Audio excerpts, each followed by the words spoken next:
Good afternoon, I'm Karen Kozia Phillips. C News is live at noon. And I'm Nasira Mohammed with sports. To the top of the news, opposition leader Kamla Persad-Bissessar says the government has left the country bewildered and acted in bad faith on the Tax Information Exchange Agreement Bill 2016 as it closed the session of Parliament without honouring a public commitment. On Monday, Finance Minister Com Imbert had stated the government had agreed to a proposal of the opposition for the establishment of a joint select committee to consider amendments to the legislation. But during a sitting of the Parliament on Wednesday, there was no mention of the agreement as debate on the bill resumed. Opposition leader, Parliament was abruptly adjourned, and now, unless there are urgent and unforeseen circumstances, the first session of the 11th Parliament has come to an end. I wish to express my deep concern over the disturbing developments, the absence of transparency by the government, and its lack of good faith in discussions with the opposition. I am publicly asking, will a joint select committee be established, and when will it meet? We are willing to get to work on this today. And when will the minister consult with financial institutions such as the Bankers Association and others? The incompetence of this rowdy government is staggering. During the debate on Wednesday, Dr. Botiwari reiterated the opposition's position, including its commitment to supporting the legislation once there are appropriate amendments to safeguard citizens' privacy. I want to move beyond this to say that the opposition is not asking for the deadline of September 30th, 2016 to be extended. He expressed surprise that there was no mention of the setting up of the Joint Select Committee. He said the opposition had asked the government to work together to ensure the bill is passed by September 21st. But since this may not be possible, he said there is still time to ensure the bill is passed before the September 30th deadline. But that if that agenda was too tight for the government to work in the 8-day window between the 22nd and the 30th to make sure that we met the necessary deadline. The opposition voted against ending the debate, but the government's motion was carried. The Foreign Account Tax Compliance Act, or FATCA, enacted in the U.S. in 2010, seeks to obtain information on accounts held by U.S. citizens in other countries. Well, Minister of Finance Com Imbert says the People's Partnership had the special majority in the Parliament from 2010 to 2015 to pass the Foreign Account Taxpayer Compliance Act, but didn't. He explains the legislation requires a 3/5 majority in Parliament, which the present government does not have. Currently, government has 23 members in the House of Representatives, but 26 votes are required to pass the bill. Minister Imbert notes the former government started its term in 2010 with 29 votes and ended its term with 27 votes. Therefore, it was allowed to pass the bill at any point in time. However, it chose not to do so, leading to the present situation. To other news now, police are investigating the death of a woman who was tied up and duct-taped during a robbery at her home in Gasparillo. Carla Archibald is believed to have suffocated during the robbery attempt. Reports say the incident occurred at around 2 a.m. when two men broke into the Bonaventure Mini Hardware, reportedly encountered Marlon Archibald, who was sleeping, and tied him up after beating him. The suspects proceeded to the neighboring home where they tied up Mrs. Archibald and her father Vishnu. The bandits robbed the house before making their escape. Mrs. Archibald was said to have Down syndrome and was unresponsive after the incident. She was pronounced dead by medical staff. Despite saying there will be a 20% increase to the stipend for on-the-job training program, this is yet to be fulfilled. The promise was made by Finance Minister Com Imbert during the 2015-2016 budget presentation. However, speaking in Parliament on Wednesday, the Prime Minister said OJTs are yet to get the increase. It is the government's intention to have that, as we had said then at an earlier time, September 1st was our expectation, and it appears as though that the increase will have to be 35.5 million, 35.3 million as against the 62 million that we had anticipated, driven largely as a result of extra difficulty in budgetary constraints. The government celebrated 1 year in office on September 11th, and it issued a statement highlighting the proposed 20% increase as one of its achievements, despite this not being started. Dr. Rowley said this is because it was done with good intentions. It was covered by good intention and a slight out of step between the budgetary constraints of finance and the good intentions of the Prime Minister's.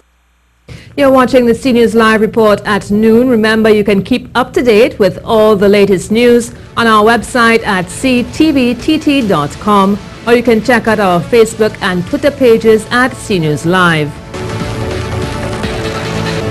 An attorney at law says it may not be that easy for former managing director of the Housing Development Corporation, Noel Garcia, to take legal action against the Commission of Inquiry into Las Alturas.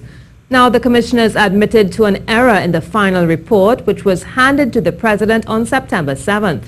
They have amended page 178 of the final report, which speaks to civil liability regarding Mr. Garcia's reported involvement in the design and construction of the Las Alturas Towers. Urban Development Corporation of Trinidad and Tobago Chairman Noel Garcia is determined to sue the Las Alturas Commission after it was revealed they believe he should be held liable in the circumstances in which their report indicated. But the question is, can Mr. Garcia sue the Commission? Attorney at law Farid Ali does not think so. Cannot take the Commission of Inquiry to court and bring an action against them. The thing with the Commission is they have made findings, and the DPP office now would be given a copy of the inquiry report. They could view the report and make a determination whether based on that there is enough evidence to lay a charge. But the decision to lay a charge based on the findings can't be singular based on what is in the document. The police investigation is something free, separate and apart from what the inquiry has found. Mr. Ali says that the Commission cannot be sued as they merely drew out the information, collated it, and made their recommendations. I don't understand why Garcia wants to sue the Commission of Inquiry and what is his legal angle. If it is he wants to go along the lines of defamation of character, then I can accept that, because defamation is causing people to lower their view of you based on what is in the report. So the test is for the right-minded people, based on what was postulated in that report, change their opinion of certain people. He emphasizes that a finding cannot trigger criminal proceedings, only evidence can. I can't bring no criminal action because there is nothing criminal found. The report is a finding. If it is, I do a report on the managing of CNNG and how management interacts with the workers and how they execute their function on a day-to-day basis. And I was to review certain things that's happening inside here. And it turns out to be false. It doesn't warrant me being criminally liable for anything. It's up to the DPP's office now to examine my findings and see if it can trigger a criminal investigation that could reap returns, and the decision will be the DPP's office whether to lay a criminal charge. Attorney Ali says he believes Garcia's only way forward is if he sues for slander. Marie-Therese Bernard, CNews.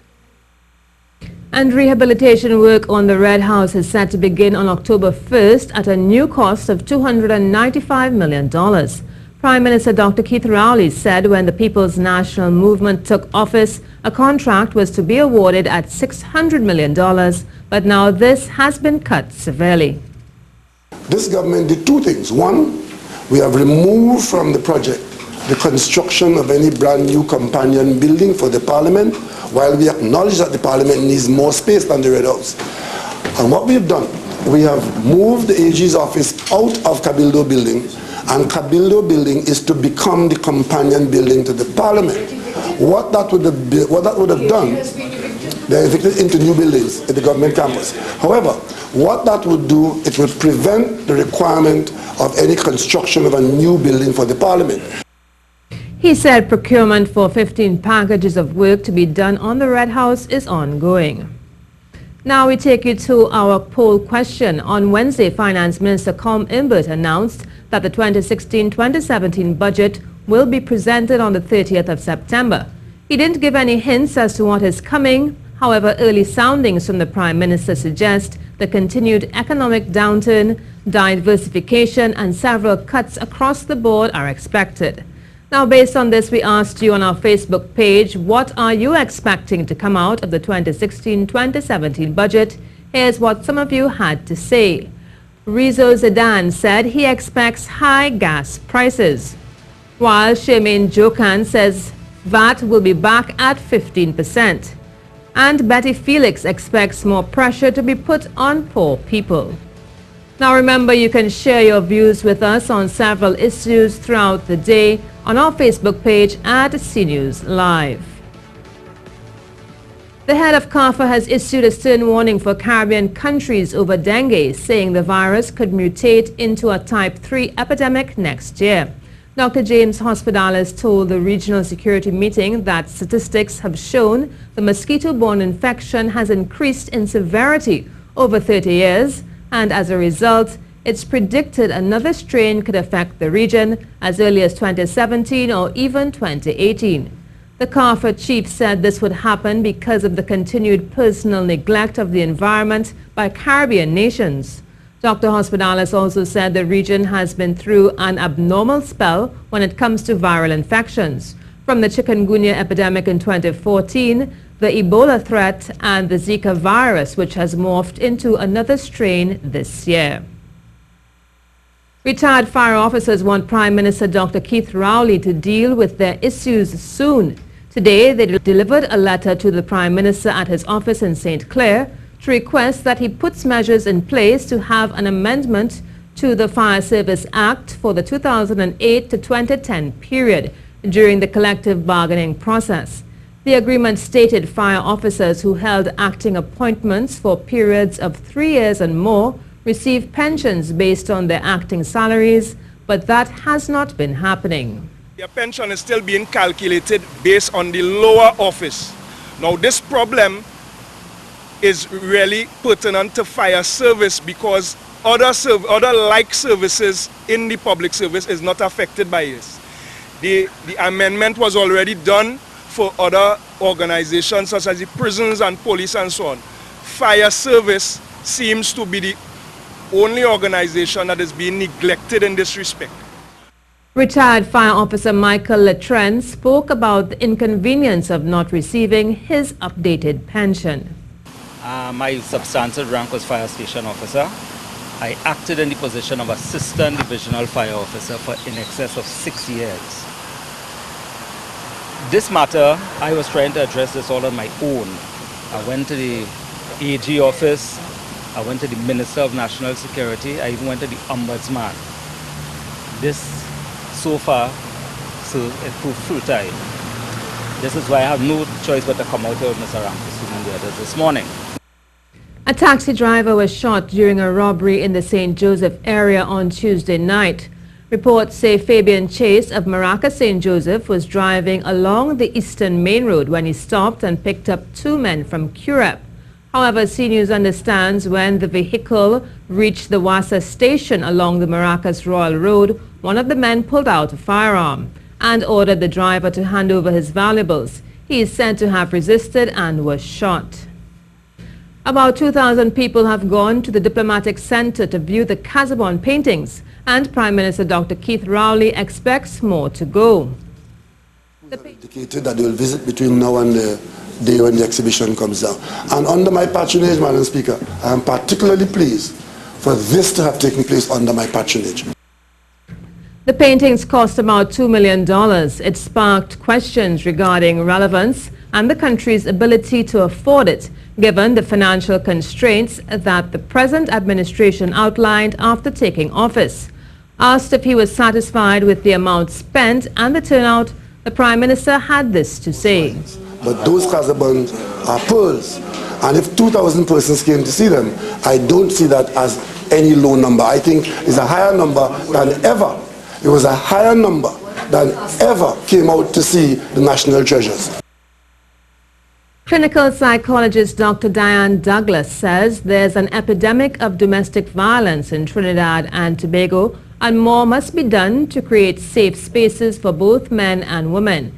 Speaking via phone on Good Morning Trinidad and Tobago, Dr. Douglas said while updated statistics on the matter isn't readily available, each day more domestic violence matters are going unreported.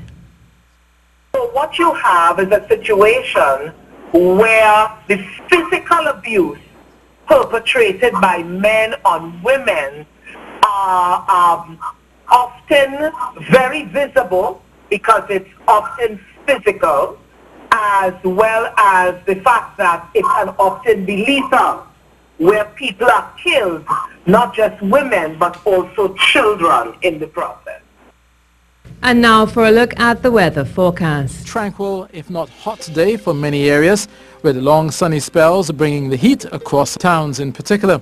Look for a high in Tobago of 32 degrees Celsius at Crown Point, possibly 33 in Scarborough, and 34 degrees Celsius is likely in Trinidad. If you're heading to the beaches, look for a smooth to slight chop of 1 to 1.5 meters with easterly winds of 10 knots and easterly swells of 8 seconds for boating. High tide at 3 is followed by low tide at 9. That is the latest weather, and I am Justine Wallace. T&T Paralympic sprinter Naosha Kane was disqualified from the women's 200 meters despite finishing third in a time of 27.32 seconds.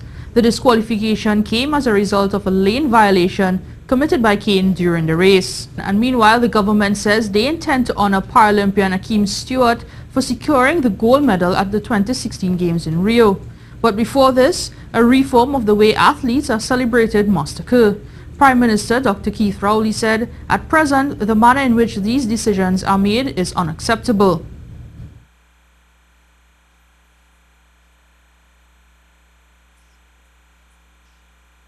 We have agreed that it is not acceptable that every time we take part in a tournament abroad and things happen, whether it is bronze, silver, new record, whatever, that we come back and have a national debate around what we're going to get, what we're going to give him. Is a house, is a car, is a piece of land. We decided that it is not really appropriate to run the business like that. He says he has mandated that the Ministry of Sport form an agreement with the various sporting bodies in the country to establish a structured form of compensation for the athletes. He adds this new initiative will also help curb corruption. As to what we're going to give them for what they have achieved.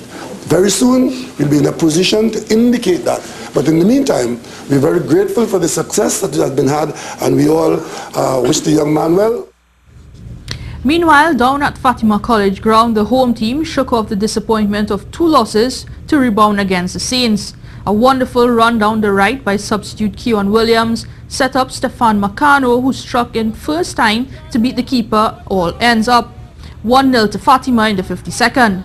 They would seal the deal half an hour later when Wilson was on spot with a rasping shot that flew past Bidesi to seal the 2-0 win for the Mucurapo Road outfit and new coach Hayden Martin. In other matches, late game dramatics was a trend. Naparima College got their season up and running to score late to overcome Faizabad, who themselves had scored late to equalize. 2-1 was the score at full time. Trinity strode into QRC and stole all 3 points in the final minute of added time, 1-0. Presentation San Fernando pipped St. Benedict's 1-0. St. Anthony's took 3 points from St. Augustine in the East, 2-1, and Shiva Boys were shocked 2-1 by San Juan North. Finally, there is expected to be competitive cycling at refurbished Irwin Park Sporting Complex track in Siparia. This weekend, the Cycling Federation will host the National Youth Championships on the 333 track, which is similar to the one out at the Arima Velodrome. The action runs from the 16th through 18th, with riders as young as 5 years old taking part, to those up to 15 years old. The action starts at 8 p.m. on Friday and at 5 on Saturday and Sunday, and is free to the public. The Tiny Mites and Youth Developers categories will battle for national glory in the sprint, Karen, pursuit, time trial, team sprints, and many other events. And on to news of cricket, and the West Indies cricket saga continues with the WICB issuing a response to the call by former WICB officials for a forensic audit into the board. The response by the WICB is as follows. These calls for a forensic audit by the former officials are without any basis in fact, and importantly, notwithstanding that these former officials are aware that the WICB has for many years retained internal and external auditors. It also suggests the auditors are either incompetent or complicit. These allegations are completely false and seriously damaging to the reputation of the WICB, its members and auditors. The WICB notes that these allegations appeared triggered not by fact or evidence, but an emotional reaction to the WICB's response to the CARICOM subcommittee's report and other matters.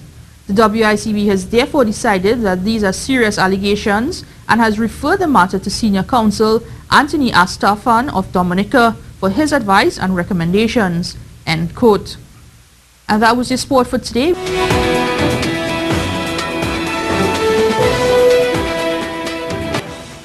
C News is live at noon. Now here's a look at what's taking place in and around the Caribbean.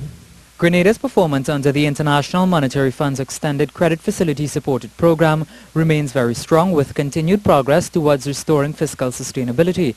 This from the IMF, who recently concluded its 5th review of the program. The IMF said the country, after 2 years of strong growth, real GDP is expected to moderate to a more sustainable rate of 3% in 2016. The ECF arrangement was approved on June 26, 2014 for an amount of US $19.64 million. Guyana has signed an agreement with the United Nations Food and Agriculture Organization that will allow the country to prevent, deter and eliminate illegal, unreported and unregulated fishing in its territorial waters.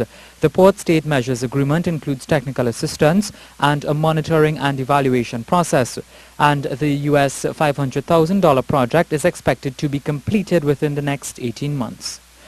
Jamaican Commissioner of Police Wendell Robinson is calling on airport security there to step up measures to nab drug mules and traffickers, as he laments the frequency with which individuals arriving in Antigua and Barbuda from that country are caught with illicit drugs. The latest airport drug bust in Antigua occurred on Monday night when lawmen arrested a Jamaican man with 18 pounds of marijuana on arrival at the VC Bird International Airport on Caribbean Airlines. The Barbados Tourism Marketing Incorporated is projecting that by the end of the year, the country would have surpassed 600,000 long-stay visitor arrivals, setting a new record for such arrivals in the country. Chief Executive Officer of the BTMI, William Griffith, said if this is achieved, it would be 5% growth over the 591,000 long-stay arrivals recorded last year, which was an all-time high. Another 4 women in the Cayman Islands have been infected with the Zika virus. To date, 9 residents that have been tested have contracted the virus locally, and another 7 positive patients confirmed by the lab picked up the virus overseas. But officials warned that there could be many more people who caught the virus at home or abroad but did not seek medical assistance. The South American trading bloc Mercosur has threatened to suspend Venezuela if it does not comply with a series of trade and human rights rules. Paraguay's foreign minister said demands included protecting human rights and enacting a law guaranteeing free movement of Mercosur citizens. The group set a deadline of 1st of December. The 4 original Mercosur members, Brazil, Argentina, Paraguay and Uruguay, blocked Venezuela from assuming the rotating presidency in June. Venezuela's Foreign Minister Delcy Rodriguez tweeted that the country rejected the announcement and that the other countries were trying to destroy Mercosur. Federal prosecutors in Brazil have asked a judge to file corruption charges against former President Luiz Inácio Lula da Silva. They accused him of being the boss of a huge corruption scheme that cost the state oil company Petrobras an estimated $12.6 billion in losses. Prosecutors had been investigating whether Lula and his wife failed to declare ownership of a luxury flat. He is denied owning the penthouse and says this case is politically motivated.